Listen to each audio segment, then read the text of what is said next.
Hi, welcome to prop scale. അപ്പോൾ ഇന്ന് നമ്മൾ ഡിസ്കസ് ചെയ്യാൻ പോകുന്നത് HSC മാത്തമാറ്റിക്സിലെ മൊഡ്യൂൾ 6ൽ പ്രീവിയസ് ക്വസ്റ്റ്യൻ പേപ്പറിൽ നമുക്ക് കുറച്ച് ക്വസ്റ്റ്യൻസ് ഇന്നത്തെ ക്ലാസ്സിൽ ഡിസ്കസ് ചെയ്യാം. ഓക്കെ, അപ്പോൾ ആദ്യം നമുക്ക് നമ്മളെ മൊഡ്യൂൾ 6ലെ സിലബസ് ഒന്ന് നോക്കാം. മൊഡ്യൂൾ 6ൽ ഫസ്റ്റ് ആയിട്ട് ഡാറ്റ റിപ്രസെന്റേഷൻ, അതിൽ റോ ഡാറ്റ എന്താന്ന് പറയുന്നുണ്ട്. അതേപോലെ classification and tabulation of data എങ്ങനെ ക്ലാസിഫിക്കേഷൻ ചെയ്യുക, അതുപോലെ തന്നെ ഡാറ്റ ടാബുലേഷൻ, അതും ഇമ്പോർട്ടന്റ് ആയിട്ട് നമുക്ക് പ്രീവിയസ് ക്വസ്റ്റ്യൻ പേപ്പറിലൊക്കെ കാണാൻ പറ്റും. ടാബുലേഷൻ ഓഫ് ഡാറ്റയിൽ നിന്നൊക്കെ ക്വസ്റ്റ്യൻസ് വന്നത്. അതുപോലെ ഫ്രീക്വൻസി ടേബിൾ എന്താ, അതുപോലെ കണ്ടിൻജൻസി ടേബിൾ. പിന്നെ നമ്മൾ ഡയഗ്രംസ് പഠിക്കണം. ഡയഗ്രംസിൽ ബാർ ഡയഗ്രം എന്താ, അതുപോലെ sub divided bar diagram, pi diagram, then ഗ്രാഫുകൾ പഠിക്കുന്നുണ്ട്. അതിൽ frequency polygon, frequency curve, ogive, ഇതൊക്കെ ഡയഗ്രത്തിലും ഗ്രാഫുകളും ആയിട്ട് വരുന്നത്. അത് നമുക്ക് പ്രീവിയസ് ക്വസ്റ്റ്യൻ പേപ്പേഴ്സ് എടുത്ത് നോക്കിയാൽ അതിൽ നിന്നും നമുക്ക് ക്വസ്റ്റ്യൻസ് വരുന്നുണ്ട്. ദെൻ ഇമ്പോർട്ടന്റ് ആയിട്ട് വരുന്നതാണ് ഡിസ്ക്രിപ്റ്റീവ് സ്റ്റാറ്റിസ്റ്റിക്സ്. അതിൽ വരുന്നതാണ് പെർസെന്റൈൽ, ഡീസൈൽ, ക്വാർട്ടൈൽസ്, അതുപോലെ തന്നെ arithmetic mean, median mode, geometric mean, harmonic mean. ഇതൊക്കെ എന്താ മെഷേഴ്സ് ഓഫ് സെൻട്രൽ ടെൻഡൻസിയിൽ വരുന്നതാണ്. Arithmetic mean, median mode, geometric mean, harmonic mean. Then measures of dispersion പഠിക്കുന്നുണ്ട് അല്ലെ. മെഷേഴ്സ് ഓഫ് ഡിസ്പേഷനിൽ വരുന്നതാണ് റേഞ്ച്, മീൻ ഡീവിയേഷൻ, വേരിയൻസും, സ്റ്റാൻഡേർഡ് ഡീവിയേഷൻ, ക്വാർട്ടൈൽ ഡീവിയേഷൻ. ഇത്രയും കാര്യങ്ങൾ നമ്മൾ മെഷേഴ്സ് ഓഫ് ഡിസ്പേഷനിൽ പഠിക്കുന്നതാണ്. Then relative measures of dispersion പഠിക്കുന്നുണ്ട്. അതുപോലെ തന്നെ കോഎഫിഷ്യന്റ് ഓഫ് വേരിയേഷൻ, CV എന്ന് പറയൂ അല്ലെ, sigma by x bar into 100. അപ്പോൾ നമുക്ക് ക്വസ്റ്റ്യൻസ് തരും. ഇപ്പൊ എയില് നമുക്ക് കുറച്ച് ഡാറ്റ തന്നു, ബിയിൽ നമുക്ക് കുറച്ച് ഡാറ്റ തരും. എന്നിട്ട് അതിൽ ഏതാണ് കൂടുതൽ സ്റ്റാബിൾ അഥവാ സ്ഥിരതയുള്ളത് ഏതാ, കൺസിസ്റ്റൻസി കൂടുതലുള്ളത് ഏതാന്നൊക്കെ ചോദിക്കും. അപ്പൊ നമ്മൾ എന്താ ചെയ്യുക, കോഎഫിഷ്യന്റ് ഓഫ് വേരിയേഷൻ ഫൈൻഡ് ചെയ്യും. എന്നിട്ട് കൂടുതൽ CV ഉള്ളതായിരിക്കും ലെസ് കൺസിസ്റ്റന്റ് അഥവാ ലെസ് സ്റ്റാബിൾ, കുറഞ്ഞ സ്ഥിരതയുള്ളത്. അങ്ങനെ നമുക്ക് പ്രോബ്ലം ഒക്കെ പ്രീവിയസ് ക്വസ്റ്റ്യൻ പേപ്പർ എടുത്ത് നോക്കിയാൽ ചോദിച്ചിട്ടുണ്ട്. Then moments, skewness and kurtosis, അതിന്റെ മെഷേഴ്സ് ഓഫ് സ്ക്യൂനെസും കർട്ടോസിസും പഠിക്കാനുണ്ട്. കാൾപിയേഴ്സൺസ്, ബൗളീസ്, അതൊക്കെ ഇതിൽ വരുന്നതാണ്. ദെൻ പ്രോബബിലിറ്റി, ഇമ്പോർട്ടന്റ് ആയിട്ടുള്ള വേറൊരു, നമ്മളെ 2016 ക്വസ്റ്റ്യൻ പേപ്പർ ഒക്കെ എടുത്ത് നോക്കിയാൽ നമുക്ക് പ്രോബബിലിറ്റിയിൽ നിന്ന് കുറെ ക്വസ്റ്റ്യൻസ് കാണാൻ പറ്റും. അപ്പോൾ പ്രോബബിലിറ്റിയിൽ നമുക്ക് random experiment, sample space, events, പല ടൈപ്സ് ഓഫ് ഇവന്റ്സ് നമ്മൾ പഠിക്കുന്നുണ്ട്. Then independence of events, then definitions of probability എന്താന്നുള്ളത് അറിഞ്ഞിരിക്കണം. Then addition theorem, conditional probability, multiplication theorem, Bayes theorem, ഇതൊക്കെ പ്രോബബിലിറ്റി ആയിട്ട് റിലേറ്റഡ് ആയിട്ടുള്ളതാണ്. അപ്പോൾ പ്രോബബിലിറ്റിയിൽ നിന്ന് നമുക്ക് കുറെ ക്വസ്റ്റ്യൻസ് എക്സാമിന് വരാറുണ്ട്. അപ്പൊ നമുക്ക് ഇനി കുറച്ച് ക്വസ്റ്റ്യൻസ് ഡിസ്കസ് ചെയ്യാം. ഫസ്റ്റ് ക്വസ്റ്റ്യൻ, ഒരു പരീക്ഷയിൽ ഒരു ക്ലാസ്സിലെ കുട്ടികൾക്ക് ലഭിച്ച മാർക്കുകൾ തന്നിരിക്കുന്നു, മീഡിയൻ എത്രയാണ്? ഇതാണ് നമ്മളെ ക്വസ്റ്റ്യൻ. മീഡിയൻ ആണ് ചോദിച്ചിട്ടുള്ളത്. അപ്പൊ നമ്മളെ സിലബസിൽ നമ്മൾ നോക്കാം. സിലബസിൽ നോക്കുമ്പോൾ ഇതാ മീഡിയൻ എന്ന് പറയുന്ന ടോപ്പിക് നമ്മൾ പഠിക്കുന്നുണ്ട് അല്ലെ. അപ്പൊ മീഡിയൻ, അരിത്മെറ്റിക് മീൻ എന്താണ്, മീഡിയൻ എന്താ, മോഡ് എന്താന്നുള്ളതൊക്കെ അറിഞ്ഞിരിക്കുക. അത് നമുക്ക് പ്രോബ്ലം ആയിട്ട് ക്വസ്റ്റ്യൻസ് ചോദിക്കാറുണ്ട്. അപ്പൊ മീഡിയൻ ആണെങ്കിലും മോഡ് ആണെങ്കിലും മീൻ ആണെങ്കിലും ഒക്കെ നമ്മൾ ഇൻഡിവിജ്വൽ സീരീസിൽ, അതുപോലെ ഡിസ്ക്രീറ്റ് സീരീസിൽ, കണ്ടിന്യൂസ് സീരീസിലൊക്കെ ഇതെങ്ങനെ കാൽക്കുലേറ്റ് ചെയ്യുക എന്നുള്ളത് അറിഞ്ഞിരിക്കണം. അപ്പൊ ഇവിടെ നമുക്ക് തന്നത് നോക്കാം. ഇവിടെ നമുക്ക് തന്നിട്ടുള്ളത് ഒരു കണ്ടിന്യൂസ് ഡാറ്റയാണ് അല്ലെ. കണ്ടിന്യൂസ് ഡാറ്റ ക്ലാസ്സസ് തന്നിട്ടുണ്ട്, അതിന്റെ കറസ്പോണ്ടിങ് ആയിട്ടുള്ള ഫ്രീക്വൻസീസ് അഥവാ ആവൃത്തികൾ തന്നിട്ടുണ്ട്. അപ്പൊ ഇതൊരു കണ്ടിന്യൂസ് ഡാറ്റ ആയതുകൊണ്ട് ഒരു കണ്ടിന്യൂസ് ഡാറ്റയിൽ എങ്ങനെയാണ് നമ്മൾ മീഡിയൻ കാണുക എന്നുള്ളത് നമുക്ക് അറിഞ്ഞിരിക്കണം. അപ്പൊ ആദ്യം നമ്മൾ ഇപ്പൊ മീനിന്റെ കേസ് എടുത്ത് നോക്കുകയാണെങ്കിൽ മീന് നമ്മൾ എങ്ങനെയായിരുന്നു കാണുക, ഒരു ഇൻഡിവിജ്വൽ സീരീസ് ആണ് തന്നിട്ടുള്ളതെങ്കിൽ നമ്മൾ മീൻ കാണാൻ, മീൻ നമ്മൾ ഡിനോട്ട് ചെയ്യുക എക്സ് ബാർ ആയിട്ടാണ് അല്ലെ. X bar is equal to summation x by n. അപ്പൊ നമുക്ക് എക്സുകൾ തരും, ആ എക്സുകളുടെ ആകെ തുക, ആ എക്സുകളൊക്കെ കൂടെ നമ്മൾ ആഡ് ചെയ്യും, എന്നിട്ട് divided by number of items, n എന്ന് പറയുന്നത് എത്ര നമ്പേഴ്സ് ആണുള്ളത് അതുകൊണ്ട് നമ്മൾ ഡിവൈഡ് ചെയ്യാണ് ചെയ്യുക. ഇങ്ങനെയാണ് നമ്മൾ ഇൻഡിവിജ്വൽ സീരീസ് ആണെങ്കിൽ മീന് കാണുക. ഇനി ഡിസ്ക്രീറ്റ് സീരീസിലോട്ട് വരുമ്പോൾ നമ്മൾ യൂസ് ചെയ്യുന്ന ഫോർമുല എന്ന് പറയുന്നത് x bar is equal to summation F X divided by summation f ആണ് അല്ലെ. ഇവിടെ എഫും എക്സും എഫും നമുക്ക് തന്നിട്ടുണ്ടായിരിക്കും, എക്സുകളും തന്നിട്ടുണ്ടായിരിക്കും, അതിന്റെ കറസ്പോണ്ടിങ് ആയിട്ടുള്ള ആവൃത്തികൾ ഫ്രീക്വൻസീസും തന്നിട്ടുണ്ടാകും. അപ്പൊ നമ്മൾ ഇനി വേറൊരു കോളം ഉണ്ടാക്കും, അതാണ് എഫ് എക്സ് എന്ന് പറയുന്ന കോളം. എഫ് എക്സ് എന്ന് പറയുന്ന കോളം ഉണ്ടാവും. എഫും എക്സും കൂടെ നമ്മൾ മൾട്ടിപ്ലൈ ചെയ്തിട്ട് വേറൊരു കോളം ഉണ്ടാക്കും. അതിന്റെ സമ്മാണ് ഇവിടുത്തെ ന്യൂമറേറ്ററിൽ വരുന്നത്. That is summation F X. Okay, ഇതാണ് summation F X. Summation F X divided by summation F ആണെങ്കിലാണ് ഡിസ്ക്രീറ്റ് സീരീസിലെ മീൻ നമുക്ക് കിട്ടുള്ളൂ. അപ്പൊ നമ്മൾ എന്ത് ചെയ്യണം? ഈ സെക്കൻഡ് കോളത്തിന്റെയും ആകെ തുക നമ്മൾ ഫൈൻഡ് ചെയ്യണം. Summation F. ഈ സമ്മേഷൻ എഫിനെ നമ്മൾ ക്യാപിറ്റൽ എൻ ആയിട്ടും ഡിനോട്ട് ചെയ്യാറുണ്ട്. അഥവാ നമുക്ക് ഇതിനെങ്ങനെ എഴുതാം? Summation F X divided by capital.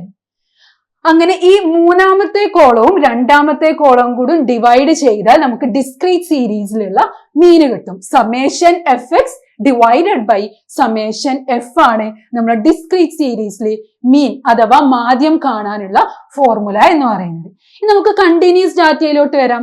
Continuous ആകുമ്പോൾ നമുക്ക് അറിയാം ഇതുപോലെ ക്ലാസ്സസ് ആയിരിക്കും തന്നിട്ടുണ്ടാവുക. ഇതുപോലെ ക്ലാസ്സസ് തന്നിട്ടുണ്ടായിരിക്കും. അതിന് കറസ്പോണ്ടിങ് ആയിട്ടുള്ള ആവൃത്തികളും അഥവാ ഫ്രീക്വൻസീസും തന്നിട്ടുണ്ടാവും. അപ്പൊ നമ്മൾ എങ്ങനെ കാണും?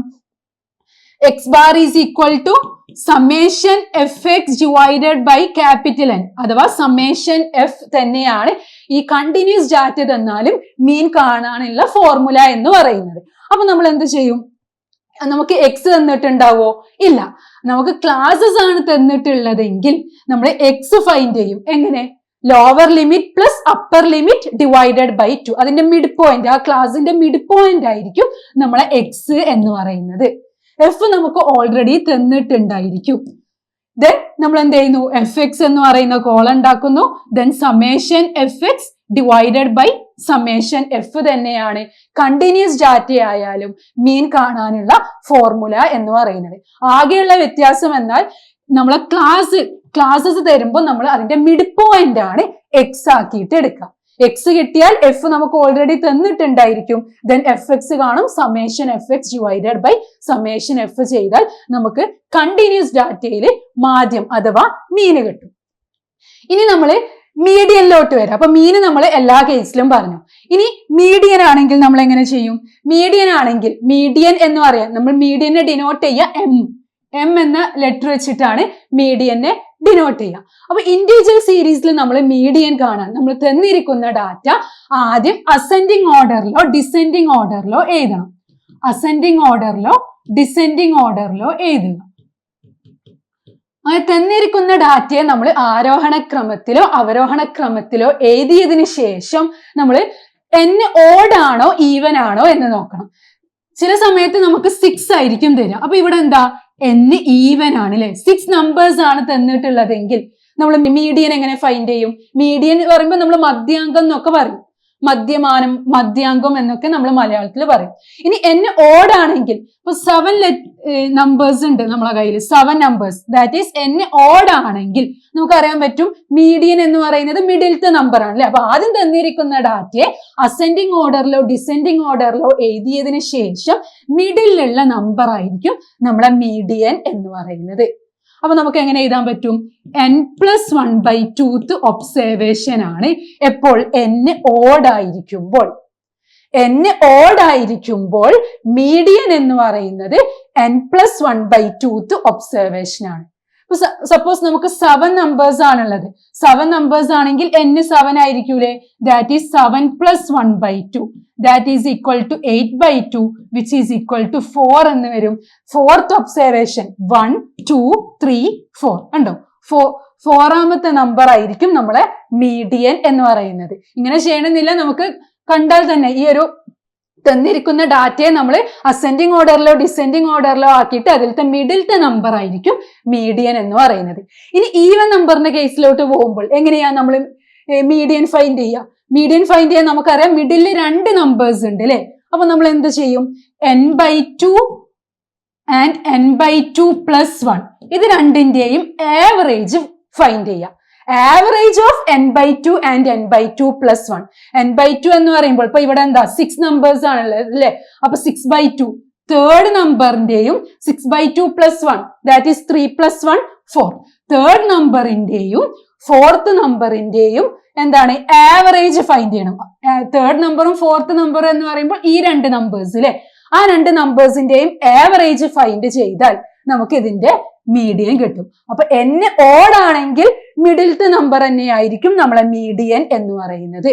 ഇനി n ഈവൻ ആണെങ്കിൽ മിഡിലത്തെ രണ്ട് നമ്പേഴ്സിന്റെയും ആവറേജ് ആയിരിക്കും. മിഡിലുള്ള രണ്ട് നമ്പേഴ്സിന്റെയും ആവറേജ്. ഇപ്പൊ 6ഉം 7ഉം ആണ് മിഡിലത്തെ രണ്ട് നമ്പർ എങ്കിൽ 6 + 7/2 ആയിരിക്കും നമ്മളെ മീഡിയൻ എന്ന് പറയുന്നത്. ഇത് ഇൻഡിവിജ്വൽ സീരീസ് ആണെങ്കിൽ മീഡിയൻ കാണാനുള്ള മെത്തേഡാണ്.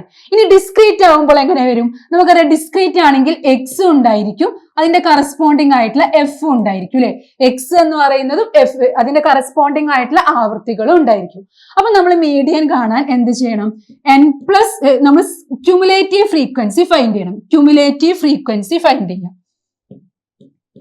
ക്യുമുലേറ്റീവ് ഫ്രീക്വൻസി സഞ്ചിതാവൃത്തി നമ്മൾ പഠിച്ചിട്ടുണ്ട്. ഇപ്പൊ F2, 3, 5 ആണെങ്കിൽ ക്യുമുലേറ്റീവ് ഫ്രീക്വൻസി 2 വരും, then 2 + 3 5 വരും, then 5 + 5 10. അങ്ങനെ നമ്മൾ ആഡ് ചെയ്ത് പോകും. എന്നിട്ട് ലാസ്റ്റ് കിട്ടുന്ന ക്യുമുലേറ്റീവ് ഫ്രീക്വൻസി എന്ന് പറയുന്നത് എന്താണ്? ഫ്രീക്വൻസിന്റെ സം ആയിരിക്കും. സമ്മേഷൻ എഫ് ആയിരിക്കും ലാസ്റ്റ് നമുക്ക് കിട്ടുന്ന ക്യുമുലേറ്റീവ് ഫ്രീക്വൻസി എന്ന് പറയുന്നത്. ക്യുമുലേറ്റീവ് ഫ്രീക്വൻസി കണ്ടതിന് ശേഷം നമ്മൾ എന്ത് ചെയ്യുന്നു? n+1/2 ഒബ്സർവേഷൻ ആണ് ചെയ്യുന്നത്. n എത്രയാണ്? n എന്ന് പറയുന്നത് സമ്മേഷൻ എഫ് ആയിരിക്കും, ആവൃത്തികളുടെ ആകെ തുക, +1/2 ചെയ്യുക. എന്നിട്ട് ആ കിട്ടുന്ന നമ്പർ, ഇപ്പൊ സപ്പോസ് അത് നമുക്ക് 9 ആണെങ്കിൽ നമ്മൾ ക്യുമുലേറ്റീവ് ഫ്രീക്വൻസി നോക്കുക. എന്നിട്ട് ഇവിടെ 9 ഏത് നമ്പറിന്റെ ഇതിലാ വരിക? 10ൽ വരും അല്ലെ. 10ലല്ലേ വരിക. അപ്പം 5 എന്ന് പറയുന്നത് 9നേക്കാളും ചെറുതാണ്. അപ്പൊ ഇത് നമ്മൾ എടുക്കാൻ പറ്റില്ല. ദെൻ 9 എന്ന് പറയുമ്പോൾ അത് 9നേക്കാളും വലിയ നെക്സ്റ്റ് നമ്പർ ഏതാ നോക്കുക. ആ ഒരു ക്യുമുലേറ്റീവ് ഫ്രീക്വൻസി നോക്കിയിട്ട് അതിന്റെ കറസ്പോണ്ടിങ് ആയിട്ടുള്ള എക്സ് ആയിരിക്കും നമ്മളെ മീഡിയൻ എന്ന് പറയുന്നത്. ഇനി കണ്ടിന്യൂസ് ഡാറ്റയാണെങ്കിൽ മീഡിയൻ കാണാൻ നമ്മൾ ഒരു ഫോർമുല യൂസ് ചെയ്യുന്നുണ്ട്. അതാണ് L+n/2 - CF / F × C എന്ന് പറയുന്നത്. അപ്പൊ ഈ ഒരു ഫോർമുല നമ്മൾ ഉപയോഗിക്കുന്നതിന് മുന്നേ നമ്മൾ മീഡിയൻ ക്ലാസ് കാണണം. മീഡിയൻ ക്ലാസ് കാണാൻ നമ്മൾ n/2 ആണ് നോക്കുക. ആദ്യം നമ്മൾ നമുക്ക് എക്സ് തന്നിട്ടുണ്ടായിരിക്കും അല്ലെ, ക്ലാസസ് തന്നിട്ടുണ്ടായിരിക്കും, അതിന്റെ കറസ്പോണ്ടിങ് ആയിട്ടുള്ള ഫ്രീക്വൻസീസും തന്നിട്ടുണ്ടായിരിക്കും. നമ്മൾ ആദ്യം ക്യുമുലേറ്റീവ് ഫ്രീക്വൻസി നമ്മൾ ഡിസ്ക്രീറ്റിൽ ചെയ്ത പോലെ കണ്ടിന്യൂസിലും ക്യുമുലേറ്റീവ് ഫ്രീക്വൻസികൾ കാണാം. എന്നിട്ട് n/2 നോക്കുക. n/2 വരുന്ന ക്യുമുലേറ്റീവ് ഫ്രീക്വൻസി നോക്കുക. അപ്പൊ അതായിരിക്കും നമ്മളെ മീഡിയൻ ക്ലാസ് എന്ന് പറയുന്നത്. മീഡിയൻ ക്ലാസ് കിട്ടിക്കഴിഞ്ഞാൽ ഈ ഒരു ഫോർമുല നമുക്ക് യൂസ് ചെയ്യാം. L എന്ന് പറയുന്നത് lower limit of median class ആണ്. മീഡിയൻ ക്ലാസിന്റെ ലോവർ ലിമിറ്റ്. ദെൻ n/2 നമ്മൾ ഓൾറെഡി ഫൈൻഡ് ചെയ്തിട്ടുണ്ടായിരിക്കും. n എന്ന് പറയുന്നത് ഫ്രീക്വൻസികളുടെ ആകെ തുകയാണ്, സമ്മേഷൻ f/2 - CF. ഇവിടെ ശ്രദ്ധിക്കണം, ക്യുമുലേറ്റീവ് ഫ്രീക്വൻസി എന്ന് പറയുമ്പോൾ നമ്മളെ മീഡിയൻ ക്ലാസ്സിലുള്ള ക്യുമുലേറ്റീവ് ഫ്രീക്വൻസി അല്ല, അതിന്റെ തൊട്ട് ബാക്കിലുള്ള ക്യുമുലേറ്റീവ് ഫ്രീക്വൻസി ആയിട്ട് വരും. ദെൻ ഫ്രീക്വൻസി എന്ന് പറയുമ്പോൾ എന്താണ്? നമ്മളെ മീഡിയൻ ക്ലാസ്സിത്തെ ഫ്രീക്വൻസി തന്നെയാണ് എടുക്കുക. സി എന്ന് പറയുന്നത് ക്ലാസ് ഇന്റർവൽ. അപ്പൊ ഈ ഒരു ഫോർമുല പഠിച്ചു വെച്ചാല് നമുക്ക് കണ്ടിന്യൂസ് ഡാറ്റയാണെങ്കിൽ മീഡിയൻ ഫൈൻഡ് ചെയ്യാൻ കഴിയുള്ളൂ. അപ്പൊ നമ്മളെ പ്രോബ്ലത്തിലോട്ട് വരാം. നമ്മളെ പ്രോബ്ലം മീഡിയൻ ആണ് ചോദിച്ചിട്ടുള്ളത് അല്ലെ. മീഡിയൻ ആണ് ചോദിച്ചിട്ടുള്ളത്. ഇവിടെ മാർക്കുകൾ തന്നിട്ടുണ്ട്, ആവൃത്തികൾ തന്നിട്ടുണ്ട്. നമ്മളെ പ്രീവിയസ് ക്വസ്റ്റ്യൻ പേപ്പറിൽ ചോദിച്ചൊരു ക്വസ്റ്റ്യൻ ആണ്. അപ്പൊ മീഡിയൻ ഫൈൻഡ് ചെയ്യാൻ ആദ്യം നമ്മൾ എന്തായിരുന്നു പറഞ്ഞത്? നമുക്ക് മാർക്കും ആവൃത്തികളും തന്നാൽ നമ്മൾ നെക്സ്റ്റ് സ്റ്റെപ്പ് എന്ന് പറയുന്നത് ക്യുമുലേറ്റീവ് ഫ്രീക്വൻസി, സഞ്ചിതാവൃത്തി ഫൈൻഡ് ചെയ്യാനാണ്. അപ്പൊ ക്യുമുലേറ്റീവ് ഫ്രീക്വൻസി ഫൈൻഡ് ചെയ്യുക. 3, 12, 27, 57, 75, 80. ഇതാണ് നമ്മളെ ക്യുമുലേറ്റീവ് ഫ്രീക്വൻസി. ഇവിടെ നമുക്ക് 80 തന്നെ ആയിരിക്കും സമ്മേഷൻ എഫ് എന്ന് പറയുന്നത്. ഈ നെക്സ്റ്റ് സ്റ്റെപ്പ് എന്ന് പറയുന്നത് n/2 ഒബ്സർവേഷൻ ആണ് നോക്കേണ്ടത്. അതായിരിക്കും നമ്മളെ മീഡിയൻ ക്ലാസ് എന്ന് പറയുന്നത്. n എന്താ അവിടെ? 80 ആണ് അല്ലെ. സോ 80/2 എന്ന് പറയുമ്പോൾ 40 എന്ന് വരും. അപ്പൊ 40th ഒബ്സർവേഷൻ എവിടെയാണ് നോക്കാം. നമ്മളെ ക്യുമുലേറ്റീവ് ഫ്രീക്വൻസിയിൽ 40 വരിക. 27 എന്ന് പറയുന്നത് 40നേക്കാളും താഴെയാണ് അല്ലെ. അപ്പൊ 57 ആണ് 40നേക്കാളും വലിയ സംഖ്യ എന്ന് പറയുന്നത്. അപ്പൊ ഇവിടെ 30 to 40. ഇതാണ് നമ്മളെ മീഡിയൻ ക്ലാസ് ആയിട്ട് വരിക. അപ്പൊ മീഡിയൻ ക്ലാസ് നമുക്ക് കിട്ടിക്കഴിഞ്ഞാൽ നമ്മൾ ഫോർമുല യൂസ് ചെയ്യുന്നു. L plus n/2 minus CF divided by F into C. ഇതാണ് നമ്മളെ മീഡിയൻ ഫൈൻഡ് ചെയ്യാനുള്ള ഫോർമുല എന്ന് പറയുന്നത്. L എന്ന് പറയുന്നത് lower limit of median class. ഇവിടെ 30 to 40 ആണ് മീഡിയൻ ക്ലാസ്. അതിന്റെ ലോവർ ലിമിറ്റ് എന്ന് പറയുന്നത് 30 ആണ്. Therefore 30 പ്ലസ് n/2 നമ്മൾ ഓൾറെഡി ഫൈൻഡ് ചെയ്തു 40 മൈനസ്, ഇനി ക്യുമുലേറ്റീവ് ഫ്രീക്വൻസി നോക്കുക. ക്യുമുലേറ്റീവ് ഫ്രീക്വൻസി എന്ന് പറയുമ്പോൾ നമ്മൾ നേരത്തെ പറഞ്ഞിരുന്നു തൊട്ട് മുന്നുള്ളതാണ് കേട്ടോ വരിക, തൊട്ട് മുന്നുള്ളത്. കാരണം ഇവിടെ n/2 എന്ന് പറയുന്നത് 40 ആണ് അല്ലെ, n/2 എന്ന് പറയുന്നത് 40 ആണ്. അപ്പൊ 40ന്റെ താഴത്തത് എന്ന് പറയുമ്പോൾ 27 ആണ് വരിക. 27 നമ്മുടെ മീഡിയൻ ക്ലാസ് നോക്കുക. എന്നിട്ട് മീഡിയൻ ക്ലാസിന്റെ തൊട്ട് മുന്നേ ഉള്ള ക്ലാസ്സിത്തെ ക്യുമുലേറ്റീവ് ഫ്രീക്വൻസി ആണ് നമ്മൾ ഇവിടെ CF ആക്കിയിട്ട് എടുക്കുക. 27 ആണ് നമ്മൾ എടുക്കുക. ഡിവൈഡഡ് ബൈ, ഇനി ഫ്രീക്വൻസി ഏതെടുക്കും? ഈ മീഡിയൻ ക്ലാസ്സിത്തെ ഫ്രീക്വൻസി തന്നെയാണ് എടുക്കുക. ദാറ്റ് ഈസ് 30 ഇൻറ്റു C എന്ന് പറയുന്നത് ക്ലാസ് ഇന്റർവൽ ആണ് അല്ലെ. ക്ലാസ് ഇന്റർവൽ നമുക്കറിയാം ഇവിടെ 10 ആണ്. 10 എന്ന് എഴുതും. ഇവിടെ നമ്മൾ ശ്രദ്ധിക്കേണ്ടത് ക്യുമുലേറ്റീവ് ഫ്രീക്വൻസി ആണ്. മീഡിയൻ ക്ലാസ്സിത്തെ ക്യുമുലേറ്റീവ് ഫ്രീക്വൻസി അല്ല, അതിന്റെ തൊട്ട് മുന്നേ ഉള്ള ക്ലാസിന്റെ ക്യുമുലേറ്റീവ് ഫ്രീക്വൻസി ആണ് നമ്മൾ എടുക്കുന്നത്. ഇനി ഇത് സോൾവ് ചെയ്താൽ നമ്മളെ മീഡിയൻ കിട്ടും. 30 പ്ലസ് 40 മൈനസ് 27, 13/30 ഇൻറ്റു 10 എന്ന് വരും. 13/30 into 10 which is equal to 30 plus 130 divided by 30. ഈ 0 ക്യാൻസൽ ചെയ്തു. ബാക്കി നമുക്ക് എന്തുണ്ട്? 30 പ്ലസ് 13/3 എന്ന് എഴുതും. 13/3.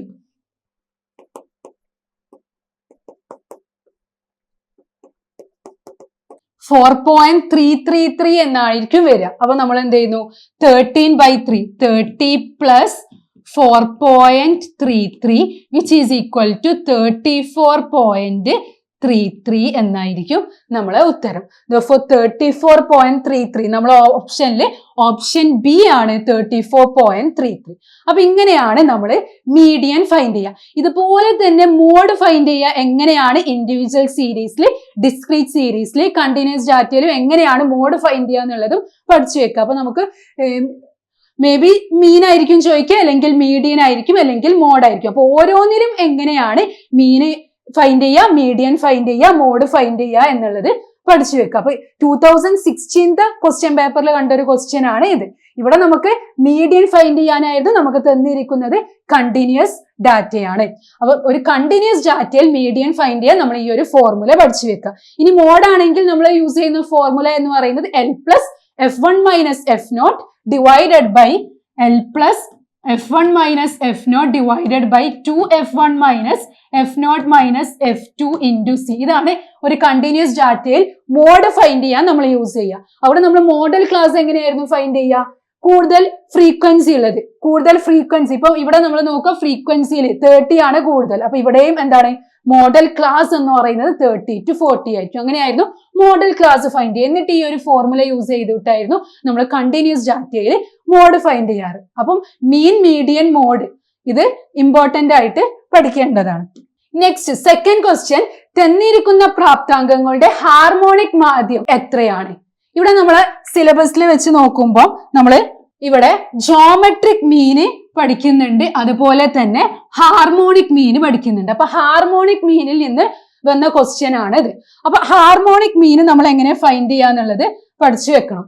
ഹാർമോണിക് മീന് ഫൈൻഡ് ചെയ്യാൻ നമ്മൾ ഇവിടെ ഇൻഡിവിജ്വൽ സീരീസ് ആണെങ്കിലും, അതുപോലെ സപ്പോസ് നമുക്ക് ഗ്രൂപ്പ് ഡാറ്റയാണ് തന്നതെങ്കിൽ, ഗ്രൂപ്പ് ഡാറ്റ എന്ന് പറയുമ്പോൾ നമുക്ക് ഡിസ്ക്രീറ്റ് ഓർ കണ്ടിന്യൂസ് അല്ലെ. അപ്പൊ ഇൻഡിവിജ്വൽ സീരീസ് ആണെങ്കിൽ നമ്മൾ യൂസ് ചെയ്യുന്ന ഫോർമുല എന്ന് പറയുന്നത് n/1/x1 plus 1/x2 plus etcetera plus 1/xn ആണ് നമ്മൾ ഹാർമോണിക മാധ്യം അഥവാ ഹാർമോണിക് മീൻ കാൽക്കുലേറ്റ് ചെയ്യാൻ യൂസ് ചെയ്യുന്ന ഫോർമുല എന്ന് പറയുന്നത്. ഇത് നമ്മൾ വിൽക്രമ മാധ്യം എന്നും പറയാറുണ്ട്. ഓക്കെ, ഇനി ഗ്രൂപ്പ് ഡാറ്റയാണെങ്കിൽ ഹാർമോണിക് മീൻ, ഹാർമോണിക മാധ്യം ഫൈൻഡ് ചെയ്യാൻ capital N by F1 by X1 plus F2 by X2 plus etcetera plus Fn by Xn. ഇവിടെ ക്യാപിറ്റൽ N എന്ന് പറയുന്നത് സമ്മേഷൻ F ആയിരിക്കും. ഇതാണ് നമ്മൾ ഹാർമോണിക് മീൻ ഫൈൻഡ് ചെയ്യാൻ യൂസ് ചെയ്യുന്ന ഫോർമുല എന്ന് പറയുന്നത്. ഇനി നമ്മൾ ക്വസ്റ്റ്യനിലോട്ട് വരുമ്പോൾ ഇവിടെ നോക്കുക, ഹാർമോണിക് മീൻ ഫൈൻഡ് ചെയ്യാൻ ഇവിടെ നമുക്ക് തന്നിരിക്കുന്നത് ഇൻഡിവിജ്വൽ ഡാറ്റ, ഇൻഡിവിജ്വൽ സീരീസ് ആണ് തന്നിട്ടുള്ളത്. 100, 200, 300, 400 എന്ന് തന്നിട്ടുണ്ട്. അപ്പൊ നമ്മൾ യൂസ് ചെയ്യുന്ന ഫോർമുല എന്ന് പറയുന്നത് ഈ ഒരു ഫോർമുല ആയിരിക്കും. അവിടെ നമ്മൾ ഫൈൻഡ് ചെയ്യാൻ n എന്ന് പറയുന്നത് 4 ആണ് അല്ലെ, 4 നമ്പേഴ്സ് ആണുള്ളത്. ദെൻ 1 ബൈ x1 എന്ന് പറയുന്നത് 100 ആണ്, x2 എന്ന് പറയുന്നത് തന്നിട്ടുള്ളത് 200 ആണ്, x3 എന്ന് പറയുന്നത് 300 ആണ്, ദെൻ x4 എന്ന് പറയുന്നത് 400 ആണ്. ഇങ്ങനെയാണ് നമുക്ക് കിട്ടുക അല്ലെ. ഇവിടെ 100, 200, 300, 400 എന്നുണ്ട്. ഇനി ഇത് നമ്മൾ സോൾവ് ചെയ്യുമ്പോൾ നമ്മളെ ആൻസർ കിട്ടും, which is equal to 4 by, ഇവിടെ നമ്മൾ LCM എടുത്ത് ചെയ്താൽ 100, 200, 300, 400 എന്ന് പറയുമ്പോൾ അതിന്റെ LCM 1200 എന്ന് വരും. ദെൻ 100 ആവുമ്പോൾ ഇവിടെ 12 പ്ലസ് ഇവിടെ 200 ആണ് 6, 300 ആവുമ്പോൾ 4, 400 ആവുമ്പോൾ 3. That is equal to 4 by 12 plus 6 plus 4 plus 3 എന്ന് പറയുമ്പോൾ 25 എന്ന് വരും അല്ലെ. 25 by 1200 which is equal to 4 into 1200 by 25. ഇനി 1200 divided by 25 എന്ന് പറയുമ്പോൾ ഇവിടെ 4 into 25 100, then 8 into 25 200, 48 എന്ന് വരും. ദാറ്റ് ഈസ് 4 into 48 ചെയ്താൽ നമ്മളെ ഹാർമോണിക് മീൻ കിട്ടും. 48 into 4 192. അപ്പൊ നമ്മളെ ഓപ്ഷൻസ് നോക്കുക, 192, 1 by 192, 250, 1 by 250. അപ്പൊ നമ്മളെ ആൻസർ എന്ന് പറയുന്നത് ഓപ്ഷൻ എ 192 ആണ്. ഓക്കെ, അപ്പൊ ഹാർമോണിക് മീൻ നമ്മൾ ക്ലാസ്സിൽ ഓൾറെഡി ഡിസ്കസ് ചെയ്തിട്ടുണ്ടായിരുന്നു. ഹാർമോണിക് മീൻ എവിടെയൊക്കെ നമ്മൾ യൂസ് ചെയ്യുന്നത്, അതുപോലെ ജോമെട്രിക് മീൻ ഏതൊക്കെ കേസിലാണ് നമ്മൾ യൂസ് ചെയ്യുന്നത്, അതിന്റെ ലിമിറ്റേഷൻസ് എന്തൊക്കെയാ, അതിന്റെ ഫോർമുല അത് എങ്ങനെയാണ് നമ്മൾ കാൽക്കുലേറ്റ് ചെയ്യുക എന്നുള്ളതൊക്കെ പഠിച്ചു വെക്കുക. ദെൻ തേർഡ് ക്വസ്റ്റ്യൻ എന്ന് പറയുന്നത് എക്സിന്റെ വിലയും ആവൃത്തിയും തന്നിരിക്കുന്നു, ക്വാർട്ടൈൽ ഡീവിയേഷൻ എത്ര? ഇവിടെ നമ്മളോട് ക്വാർട്ടൈൽ ഡീവിയേഷൻ എത്രയാണ് എന്നാണ് ചോദിച്ചിട്ടുള്ളത്. അപ്പൊ നമ്മൾ സിലബസ് വെച്ച് നോക്കുമ്പോൾ ഇവിടെ റേഞ്ച് ഉണ്ട്, mean deviation, variance, standard deviation, quartile deviation. ഇതൊക്കെ എന്താണ് മെഷേഴ്സ് ഓഫ് ഡിസ്പേർഷനിൽ നമ്മൾ പഠിച്ചിട്ടുണ്ട്. അപ്പൊ range, mean deviation, variance, standard deviation, quartile deviation ഇതൊക്കെ എങ്ങനെയാണ് കാൽക്കുലേറ്റ് ചെയ്യാന്നുള്ളത് പഠിച്ചു വെക്കണം. ഇവിടെ ക്വാർട്ടൈൽ ഡീവിയേഷൻ അതാണ് നമ്മളോട് ചോദിച്ചിട്ടുള്ളത്. അപ്പൊ ക്വാർട്ടൈൽ ഡീവിയേഷൻ കാൽക്കുലേറ്റ് ചെയ്യാൻ നമ്മൾ എന്തായിരുന്നു യൂസ് ചെയ്ത formula? QD is equal to Q3 minus Q1 by 2. Q3 minus Q1 by 2. ഇനി കോഎഫിഷ്യന്റ് ഓഫ് ക്വാർട്ടൈൽ ഡീവിയേഷൻ ആണെങ്കിൽ Q3 minus Q1 divided by Q3 plus Q1 ആയിരിക്കും. നമ്മുടെ ഇവിടെ ക്വാർട്ടൈൽ ഡീവിയേഷൻ ആണ് ചോദിച്ചത്. അപ്പൊ നമുക്ക് ഈ ഒരു ഫോർമുല വെച്ചിട്ട് ഇതിന്റെ ആൻസർ ഫൈൻഡ് ചെയ്യാം. ഇവിടെ Q3യും Q1ഉം ക്വാർട്ടൈൽസ് ആണ്. അത് നമ്മളെ സിലബസിൽ വരുന്നുണ്ട്, ക്വാർട്ടൈൽസ്, ഡീസൈൽസ്, പെർസെന്റൈൽസ് ഒക്കെ. അപ്പൊ ക്വാർട്ടൈൽസ് നമ്മൾ എങ്ങനെ കാൽക്കുലേറ്റ് ചെയ്യും? ഇവിടെ നമുക്ക് Q3യും Q1ഉം കാൽക്കുലേറ്റ് ചെയ്യണം. ഇവിടെ Q1 എന്ന് പറയുന്നത് n+1/4 ഒബ്സർവേഷൻ ആയിരിക്കും. Q1 എന്ന് പറയുന്നത് n+1/4 ഒബ്സർവേഷൻ ആയിരിക്കും. Q2 എന്ന് പറയുന്നത് നമുക്കറിയാം മീഡിയൻ ആണ്. Q2 എങ്ങനെ മീഡിയൻ ആവും? Q2 എന്ന് പറയുമ്പോൾ 2 into n+1/4 ഒബ്സർവേഷൻ ആണ്. ഇവിടെ നമുക്ക് n+1/2 എന്ന് കിട്ടും. ഇതെന്താ? മീഡിയൻ ആണ് അല്ലെ. അപ്പൊ Q2 സെക്കൻഡ് ക്വാർട്ടൈൽ എന്തിന് ഈക്വൽ ആണ്? മീഡിയന് ഈക്വൽ ആണ്. ഇനി Q3 ഫൈൻഡ് ചെയ്യാൻ Q3 is equal to 3 into n+1/4 observation ആയിരിക്കും. ഇവിടെ നമുക്ക് ക്വാർട്ടൈൽ ഡീവിയേഷൻ ഫൈൻഡ് ചെയ്യാൻ Q3യും Q1ഉം ആണ് വേണ്ടത്. അപ്പൊ Q3 നമുക്ക് ഇങ്ങനെ കാൽക്കുലേറ്റ് ചെയ്യാം, Q1 ഇങ്ങനെ. ഇനി ഇത് ക്വാർട്ടൈൽസിന്റെ കേസ് ആണ്. ഡീസൈൽസ് ആണെങ്കിൽ എങ്ങനെ വരും? ഇവിടെ 4ന് പകരം 10 ആയിരിക്കും. പെർസെന്റേജ് ആണെങ്കിൽ ഇവിടെ എന്തായിരിക്കും 4ന് പകരം 100 ആയിരിക്കും. ഓക്കെ, ഇനി Q1 എന്ന് പറയുന്നത് ആദ്യം ഫൈൻഡ് ചെയ്യുക n+1/4 ഒബ്സർവേഷൻ ആണ്. അപ്പൊ ആദ്യം നമ്മൾ എന്ത് ചെയ്യണം, മീഡിയനെ നമ്മൾ എങ്ങനെയായിരുന്നു കാൽക്കുലേറ്റ് ചെയ്യുക, സഞ്ചിതാവൃത്തി ക്യുമുലേറ്റീവ് ഫ്രീക്വൻസി ഫൈൻഡ് ചെയ്യണം അല്ലെ. അപ്പൊ ആദ്യം നമ്മൾ ക്യുമുലേറ്റീവ് ഫ്രീക്വൻസി എന്ന് പറയുന്നത് ഫൈൻഡ് ചെയ്യണം. എന്നാൽ മാത്രമേ നമുക്ക് Q3യും Q1ഉം ഫൈൻഡ് ചെയ്യാൻ സാധിക്കുള്ളൂ. അപ്പൊ ക്യുമുലേറ്റീവ് ഫ്രീക്വൻസി 3 + 12 എന്ന് പറയുമ്പോൾ 15 + 13 28 + 12 40 + 8 48. ഇങ്ങനെയാണ് നമ്മളെ ക്യുമുലേറ്റീവ് ഫ്രീക്വൻസീസ് വരുന്നത്. ഇനി നമ്മൾ നോക്കേണ്ടത് Q1 ആണ്. Q1 എന്ന് പറയുന്നത് n+1/4 ഒബ്സർവേഷൻ ആണ് പറഞ്ഞിട്ടുള്ളത്.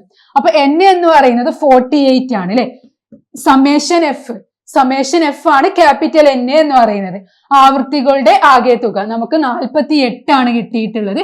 സോ 48 + 1/4 ഒബ്സർവേഷൻ നോക്കിയാൽ മതി. 48 + 1/4 ദാറ്റ് ഈസ് 49/4 ചെയ്ത് നോക്കാം. 49/4 12.25 എന്ന് വരും. 12.25. ഈ കിട്ടിയ Q1 എന്ന് പറയുന്നത് 12.25. ഇത് Q1 ആക്കിയിട്ട് എടുക്കരുത്. n+1/4 ഒബ്സർവേഷൻ ആണ് നമ്മൾ നോക്കുന്നത്. അപ്പൊ 12.25 എന്ന് പറയുന്നത് ഇവിടെ ക്യുമുലേറ്റീവ് ഫ്രീക്വൻസിയിൽ എവിടെയാണ് വരുന്നത് നോക്കാം. 12.25 എന്ന് പറയുമ്പോൾ ഇവിടെ 15 എന്നുണ്ടല്ലോ. ഇവിടെ നമുക്ക് നമ്മളെ ക്യുമുലേറ്റീവ് ഫ്രീക്വൻസി ഇങ്ങോട്ട് എഴുതുമ്പോൾ 3 15 28 40 48. ഇവിടെ നമുക്ക് 12.25 ഇൻക്ലൂഡ് ചെയ്യാം. 12.25 തൊട്ടടുത്ത സംഖ്യ മേലുള്ള സംഖ്യ എന്ന് പറയുമ്പോൾ 15 ആണ് അല്ലെ. അപ്പം നമ്മളെ ഇത് ഇവിടെ വരുന്ന എക്സ് ഏതാ, 11 ആണ് നമ്മളെ Q1 എന്ന് പറയുന്നത്. So Q1 is equal to 11 എന്ന് കിട്ടി. ഇനി അതുപോലെ തന്നെയാണ് Q3യും ഫൈൻഡ് ചെയ്യുക. Q3 എന്ന് പറയുമ്പോൾ 3 × n+1/4 ഒബ്സർവേഷൻ ആണ്. ദാറ്റ് ഈസ് 3 × n+1/4 നമുക്ക് ഓൾറെഡി ഇവിടെ കിട്ടിയിട്ടുണ്ട്. 12.25 ആണ്. 3 × 12.25 ചെയ്താൽ നമുക്ക് Q3 കാണാൻ പറ്റും. 12.25 × 3 36.75 എന്ന് കിട്ടും. Q3 എന്ന് പറയുന്നത് 36.75 ഒബ്സർവേഷൻ. അപ്പൊ നമ്മൾ എന്ത് ചെയ്യണം, ഇവിടെ 36.75 നമ്മളെ ക്യുമുലേറ്റീവ് ഫ്രീക്വൻസിയിൽ നോക്കാം. ദാറ്റ് ഈസ് ഇവിടെ കണ്ടോ 40 അല്ലെ. 36.75 എന്ന് പറയുമ്പോൾ 28 എടുക്കാൻ പാടില്ല. അത് എന്താണ് 36.75നേക്കാളും ചെറുതാണ്. അപ്പൊ നമ്മൾ 40 എടുക്കുന്നു. അപ്പൊ ഇവിടെ എന്താണ് Q3 എന്ന് പറയുന്നത് അതിന്റെ കറസ്പോണ്ടിങ് ആയിട്ടുള്ള എക്സ് എന്ന് പറയുന്നത് 13 ആണ്. അപ്പൊ നമ്മളെ Q3 എന്ന് പറയുന്നത് 13 എന്ന് കിട്ടി. അങ്ങനെ നമ്മളെ Q1ഉം കിട്ടിയിട്ടുണ്ട്, Q3യും കിട്ടിയിട്ടുണ്ട്. ഇനി നമ്മൾ എന്ത് ചെയ്യണം, ക്വാർട്ടൈൽ ഡീവിയേഷൻ ഫൈൻഡ് ചെയ്യണം. Quartile deviation is equal to Q3 - Q1/2. That is Q3 എന്താ കിട്ടിയിട്ടുള്ളത് 13 - 11/2 which is equal to 13 - 11 എന്ന് പറയുമ്പോൾ 2/2 which is equal to 1. അപ്പൊ നമ്മളെ ക്വാർട്ടൈൽ ഡീവിയേഷൻ എന്ന് പറയുന്നത് 1 ആണ്. അങ്ങനെ നമുക്ക് ഓപ്ഷൻ സി ആണ് കറക്റ്റ് ആയിട്ടുള്ള ആൻസർ എന്ന് പറയുന്നത്. ഓപ്ഷൻ സി 1 ആണ്. അപ്പൊ ഇങ്ങനത്തെ ക്വസ്റ്റ്യൻസ് ഒക്കെ വരുമ്പോൾ നമ്മൾ ഈ ഒരു ഫോർമുലാസ് പഠിച്ചു വെച്ചാൽ പെട്ടെന്ന് ചെയ്യാൻ പറ്റും. അല്ലെങ്കിൽ നമുക്ക് കാൽക്കുലേഷൻസ് ചെയ്യുമ്പോൾ നമ്മൾ ടൈം പോവും. അപ്പൊ നമ്മൾ എന്ത് ചെയ്യുക, ക്വാർട്ടൈൽ ഡീവിയേഷൻ എന്ന് പറയുന്നത് Q3 - Q1/2 ആണ്. Q3 എങ്ങനെ ഫൈൻഡ് ചെയ്യുക, Q1 എങ്ങനെ ഫൈൻഡ് ചെയ്യുക എന്നുള്ളത് അറിഞ്ഞിരിക്കുക. എന്നാൽ നമുക്ക് ആ വാല്യൂസ് കിട്ടിയാൽ വേഗം എന്ത് ചെയ്യുക, നമ്മളെ ഫോർമുലയിലോട്ട് സബ്സ്റ്റിറ്റ്യൂട്ട് ചെയ്ത് കൊടുക്കുക. Quartile deviation is equal to Q3 - Q1/2. Okay, അപ്പൊ ഇത് മെഷേഴ്സ് ഓഫ് ഡിസ്പേർഷൻ ആ ഒരു ടോപ്പിക്കിൽ വരുന്നതാണ്. അതിൽ range, quartile deviation, mean deviation, standard deviation, variance അതൊക്കെ പഠിച്ചു വെക്കുക. ദ നെക്സ്റ്റ് ക്വസ്റ്റ്യൻ എന്ന് പറയുന്നത്, ഒരു ഫ്രീക്വൻസി ഡെൻസിറ്റി കർവ് സാധാരണ കർവിനേക്കാളും നോർമൽ കർവ് കൂടുതൽ ഉയർന്നു വന്നാൽ അത് എന്തായിരിക്കും? ഇത് നമ്മൾ കർട്ടോസിസിൽ പഠിക്കുന്നതാണ്. നമ്മളെ സിലബസിൽ സ്ക്യൂനെസ് ആൻഡ് കർട്ടോസിസ് വരുന്നുണ്ട്. ഇവിടെ കണ്ടോ, skewness and kurtosis, measures of skewness and kurtosis.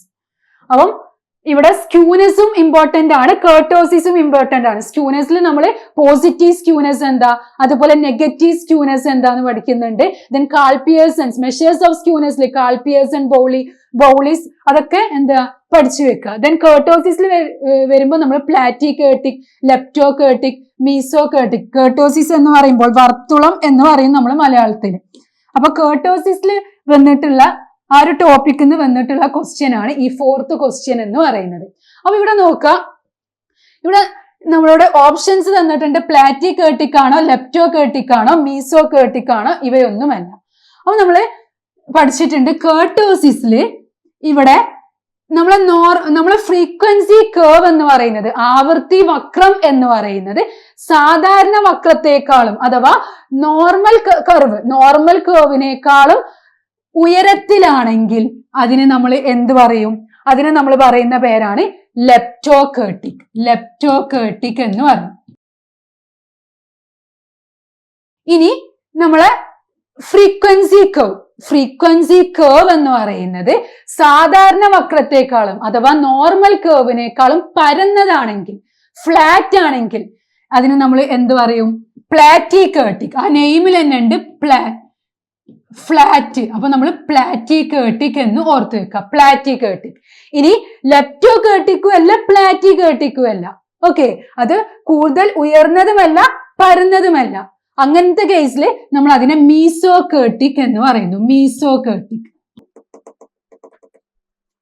കൂടുതൽ ഉയർന്നതുമല്ല പരന്നതുമല്ല. നോർമൽ കേർവിന് നമ്മൾ മീസോകേർട്ടിക് എന്നാണ് പറയുന്നത്. അപ്പൊ ഇങ്ങനത്തെ ഈ ഒരു നെയിംസ് ഓർത്ത് വെക്കുക. കർട്ടോസിസിൽ ഇമ്പോർട്ടന്റ് ആയിട്ടുള്ള ഒരു പാർട്ടാണ് ഇത്. അപ്പൊ പ്ലാറ്റിക്കേർട്ടിക്, ഏറ്റവും പരന്നതിന് നമ്മൾ പ്ലാറ്റിക്കേർട്ടിക് ആണ് പറയാ. അതുപോലെ ഏറ്റവും ഉയർന്നതിന് നമ്മൾ ലെപ്റ്റോകേർട്ടിക് എന്ന് പറയും.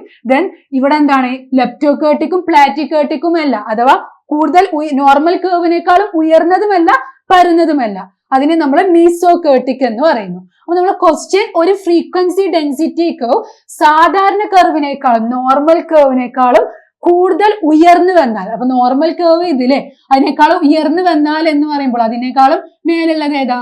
ലെപ്റ്റോകേർട്ടിക് ആണ്. അപ്പൊ നമ്മളെ ആൻസർ ഓപ്ഷൻ ബി ലെപ്റ്റോകേർട്ടിക് ആണ്. സിമ്പിൾ ആയിട്ട് നമുക്ക് മാർക്ക് സ്കോർ ചെയ്യാൻ പറ്റുന്ന ക്വസ്റ്റ്യൻസ് ആണ്. ഇതൊക്കെ നമ്മളെ പ്രീവിയസ് ക്വസ്റ്റ്യൻ പേപ്പറിൽ ചോദിച്ചിട്ടുള്ള ക്വസ്റ്റ്യൻ ആണ്. അപ്പൊ നമ്മൾ ഇതിന്റെ ആൻസർ എന്ന് പറയുന്നത് ഓപ്ഷൻ ബി ലെപ്റ്റോകേർട്ടിക് ആണ്. ദെൻ നെക്സ്റ്റ് ക്വസ്റ്റ്യൻ, താഴെ പറയുന്നവയിൽ ഏത് തരം ഗ്രാഫാണ് ഒരു കണ്ടിന്യൂസ് ഡാറ്റയ്ക്ക് അനുയോജ്യമായത്? അപ്പൊ നമ്മളെ സിലബസിൽ നമ്മൾ ഗ്രാഫുകളും ഡയഗ്രാംസും പഠിക്കുന്നുണ്ട് അല്ലെ? അപ്പൊ അതിൽ നിന്ന് വന്ന ക്വസ്റ്റ്യൻസ് ആണ് ഇത്. താഴെ പറയുന്നവയിൽ ഏത് തരം ഗ്രാഫാണ് ഒരു കണ്ടിന്യൂസ് ഡാറ്റയ്ക്ക് അനുയോജ്യമായത്? അപ്പൊ നമ്മൾ ഓരോ ഗ്രാഫുകളും അത് എന്തിനൊക്കെ നമ്മൾ യൂസ് ചെയ്യുന്നത്, എങ്ങനത്തെ ഡാറ്റയ്ക്കാണ് നമ്മൾ യൂസ് ചെയ്യുക എന്നുള്ളതൊക്കെ പഠിച്ചു വെക്കാം. അപ്പൊ ഇവിടെ കണ്ടിന്യൂസ് ഡാറ്റയ്ക്കാണ് ചോദിച്ചിട്ടുള്ളത്. കണ്ടിന്യൂസ് ഡാറ്റയാണെങ്കിൽ നമ്മൾ ഹിസ്റ്റോഗ്രാമിനാണ് യൂസ് ചെയ്യുക. ബാർ ഡയഗ്രം ഒക്കെ നമ്മൾ കാറ്റഗോറിക്കൽ ഡാറ്റയ്ക്കാണ് യൂസ് ചെയ്യുക. അപ്പൊ ഹിസ്റ്റോഗ്രാം എന്ന് പറയുമ്പോൾ നമുക്കറിയാം ബാറുകൾ തമ്മിൽ എന്താണ് ഗ്യാപ്പുകൾ ഉണ്ടായിരിക്കും അല്ലെ? ഗ്യാപ്പുകൾ ഉണ്ടായിരിക്കൂല. അപ്പൊ നമ്മൾ എന്താണ് ഇവിടെ ഹിസ്റ്റോഗ്രാം ആണ് കണ്ടിന്യൂസ് ഡാറ്റയ്ക്ക് യൂസ് ചെയ്യുക. അപ്പൊ ഗ്രാഫുകളും ഡയഗ്രാംസും അത് എന്തിനൊക്കെ യൂസ് ചെയ്യുന്നത് എന്നുള്ളത് പഠിച്ചു വെക്കാം. ഈ നെക്സ്റ്റ് ക്വസ്റ്റ്യൻ, ഇത് നമ്മളെ പ്രോബബിലിറ്റിയിൽ നിന്നുള്ള ക്വസ്റ്റ്യൻ ആണ്. നമുക്ക് ലാസ്റ്റ് ആയിട്ട് നമ്മളെ സിലബസിൽ ലാസ്റ്റ് ആയിട്ട് പ്രോബബിലിറ്റി വരുന്നുണ്ട്. പ്രോബബിലിറ്റി, റാൻഡം എക്സ്പെരിമെന്റ്, ഈ കൺസെപ്റ്റ്സ് ഒക്കെ ഒന്ന് ജസ്റ്റ് മനസ്സിലാക്കുക. പ്രോബ്ലം ആണ് നമുക്ക് മെയിൻ ആയിട്ട് പ്രോബബിലിറ്റിയിൽ നിന്ന് ചോദിക്കാറുള്ളത്. അപ്പൊ പ്രോബബിലിറ്റി എന്ന് പറയുന്ന ടോപ്പിക് ഇമ്പോർട്ടന്റ് ആണ്. എല്ലാ ക്വസ്റ്റ്യൻ പേപ്പേഴ്സിലും നമുക്ക് നോക്കിയാൽ പ്രോബബിലിറ്റിയിൽ നിന്ന് എന്തായാലും ഷുവർ ആയിട്ട് ക്വസ്റ്റ്യൻസ് വരാറുണ്ട്. അപ്പൊ പ്രോബബിലിറ്റിയിൽ നിന്ന് വന്നിട്ടുള്ള ക്വസ്റ്റ്യൻ ആണ് ക്വസ്റ്റ്യൻ നമ്പർ 6 എന്ന് പറയുന്നത്. ഇവിടെ എന്താ? P of A is equal to P1, P of B is equal to P2, P of A intersection B is equal to P3. അങ്ങനെയാണെങ്കിൽ P of A given B ആണ് ചോദിച്ചിട്ടുള്ളത്. P of A given B. P of A given B ഇത് conditional പ്രോബബിലിറ്റിയിൽ നമ്മൾ പഠിച്ചിട്ടുള്ളതാണ് അല്ലെ? P of A given B എന്ന് പറയുമ്പോൾ P of A intersection B divided by P of B ആയിരിക്കും.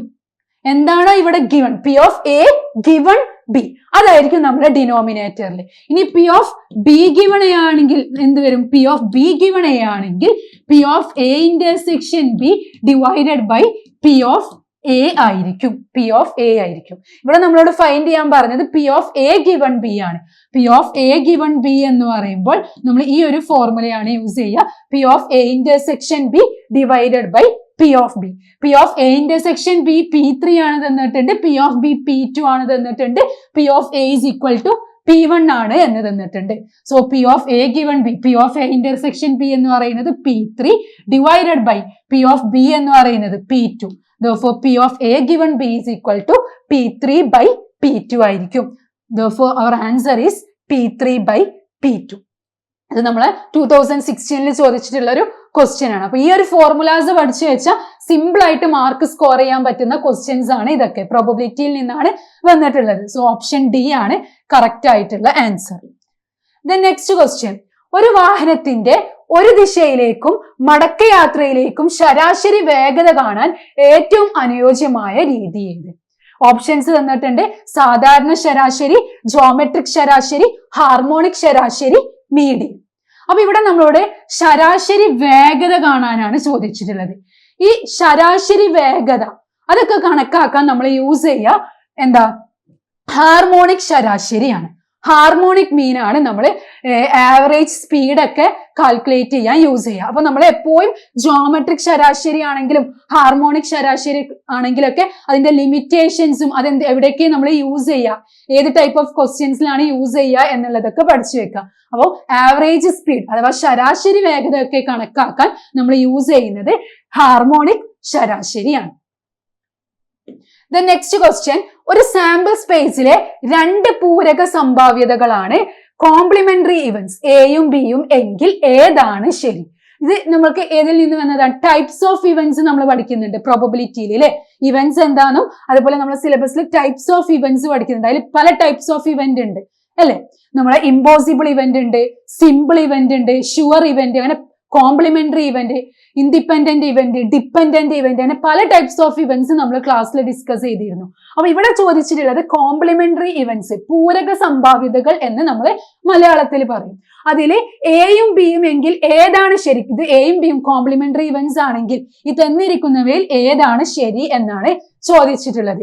P of A minus P of A dash is equal to 1, P of A plus P of A dash is equal to 0, P of A minus P of A dash or P of A complement is equal to 0, P of A plus P of A complement is equal to 1.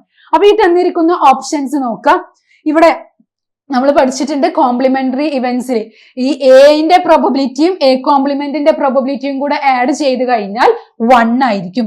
Option D ആണ് correct ആയിട്ടുള്ള answer. ഇപ്പൊ suppose നമുക്ക് ഇങ്ങനെ തന്നു, S എന്ന് പറയുന്നത് 1 2 3 4 5 6 7 8 9 ഇങ്ങനെ തന്നാൽ ഇതിൽ നിന്ന് നമ്മൾ എ എടുക്കുകയാണ്.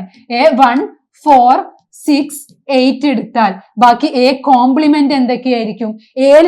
ഇല്ലാത്തതൊക്കെ നമ്മളെ എ കോംപ്ലിമെന്റിൽ ഉണ്ടായിരിക്കും. 2 ഉണ്ടായിരിക്കും, 3 ഉണ്ടായിരിക്കും, 5 ഉണ്ടായിരിക്കും, 7 ഉണ്ടായിരിക്കും, 9 ഉണ്ടായിരിക്കും അല്ലെ. അപ്പൊ എയും എ കോംപ്ലിമെന്റും. അപ്പൊ ഇതിന്റെ പ്രോബബിലിറ്റി എങ്ങനെ വരും? P of A is equal to ഇവിടെ 4 ആണ്. 4 ബൈ എത്ര ടോട്ടൽ എത്ര നമ്പേഴ്സ് ഉണ്ട്? 9. 4 by 9. അങ്ങനെയാണെങ്കിൽ പി ഓഫ് എ കോംപ്ലിമെന്റ് എന്ന് പറയുന്നത് എന്താണ്? ടോട്ടൽ 5 നമ്പേഴ്സ് ഉണ്ട്. Therefore 5 by 9.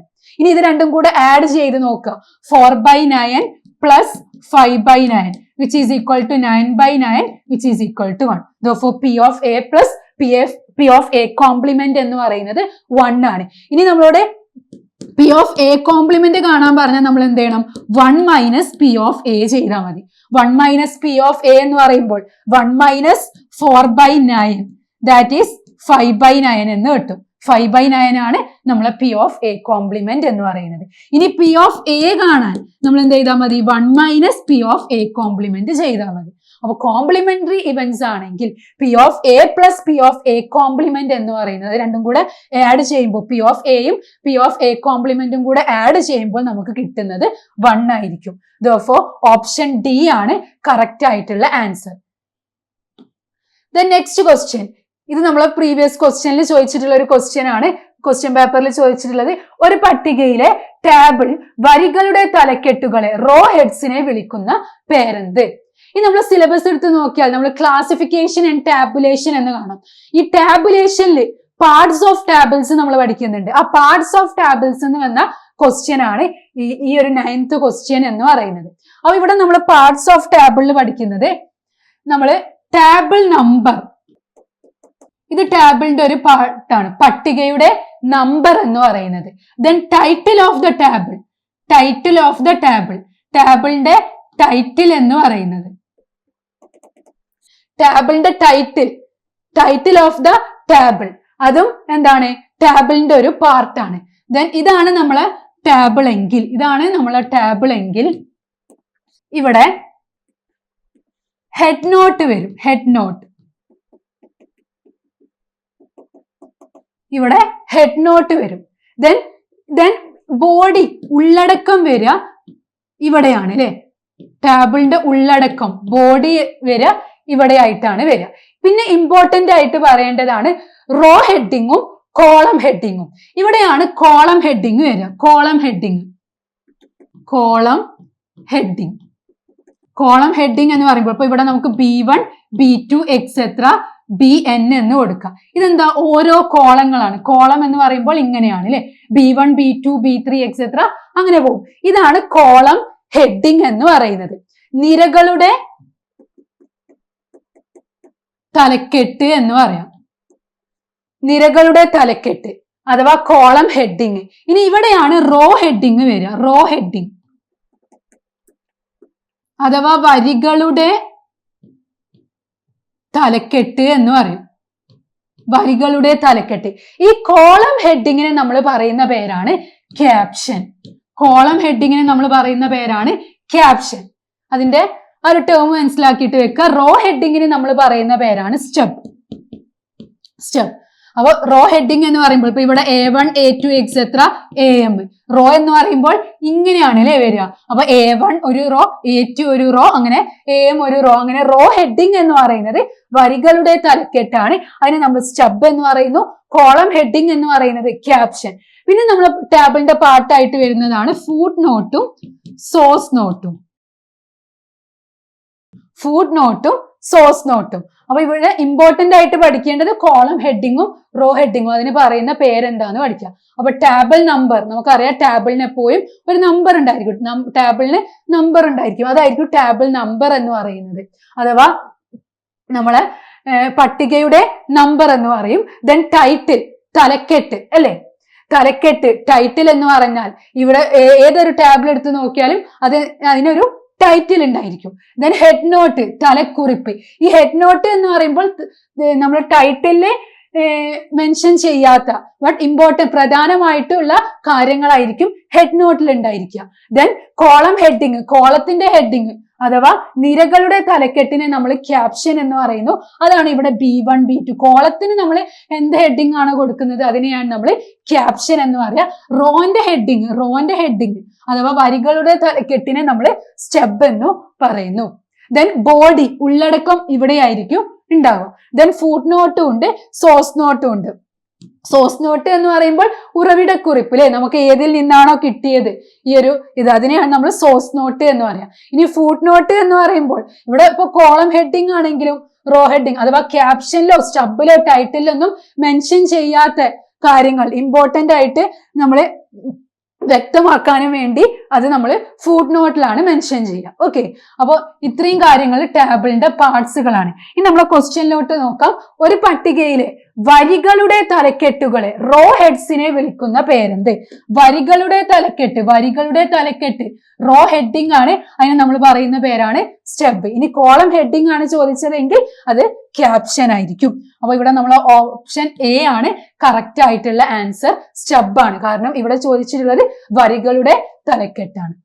Then last question എന്ന് പറയുന്നത് 2 ഡൈസുകൾ ഒരുമിച്ചെറിഞ്ഞാൽ ഒന്നാമത്തേതിൽ ഇരട്ട സംഖ്യ വരാനുള്ള സാധ്യത, പ്രൊബബിലിറ്റി എത്രയാണ്? ഇത് നമുക്ക് കണ്ടാൽ തന്നെ മനസ്സിലാക്കാൻ പറ്റും. പ്രൊബബിലിറ്റി എന്ന പാർട്ടിൽ നിന്ന് വന്നിട്ടുള്ള ഒരു ക്വസ്റ്റ്യൻ ആണ്. അപ്പൊ 2 ഡൈസുകൾ ഒരുമിച്ചെറിഞ്ഞാൽ നമ്മുടെ സാമ്പിൾ സ്പേസ് എന്തായിരിക്കും?